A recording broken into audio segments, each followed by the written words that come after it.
பெண்களுக்காக ஒரு கருத்து கணிப்பு. பெண்கள் தாய் வீட்டில் வளர்ந்து ஆளாக்கி படித்து பட்டம் பெற்று இருந்தாலும் கணவனிடத்தில் அவர்கள் கணவனிடத்தில் போகும்பொழுது கணவனையும் தன்னுடைய வீட்டாரையும் மாமியார் மாமனாரை மற்ற மச்சனன் மூத்தார்கள் மற்ற அவர்கள் தங்கையை அனைவரும் அன்போடு பாசத்தோடு கவனித்து கொண்டால் அந்த பெண்மைக்கு அதை விட ஒரு மகிழ்ச்சி சிறப்பானது எதுவும் கிடையாது இந்த உலகத்தில். பெண் என்பவள் ஒரு சக்தி உள்ளவள். இந்த அன்ன பூமியே ஒரு பெண். அதுபோல தான் ஒவ்வொரு குடும்பத்துக்கும் பெண் என்றவள் மிக மிக மிக சக்தி வாழ்ந்த ஒரு பெண்.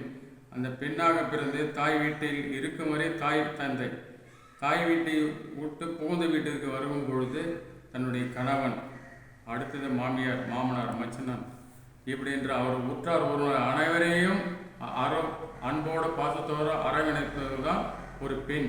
அப்படி இருந்தால்தான் அந்த பெண்ணுக்கு உயர் மதிப்பும் புகழும் கணவனிடத்தில் அன்பு பாசமும் நிறைந்த அவங்க மகிழ்ச்சியாக இருப்பதற்கு இதுவே என்னுடைய தாரக மந்திரமாக இருக்கும். வணக்கம்.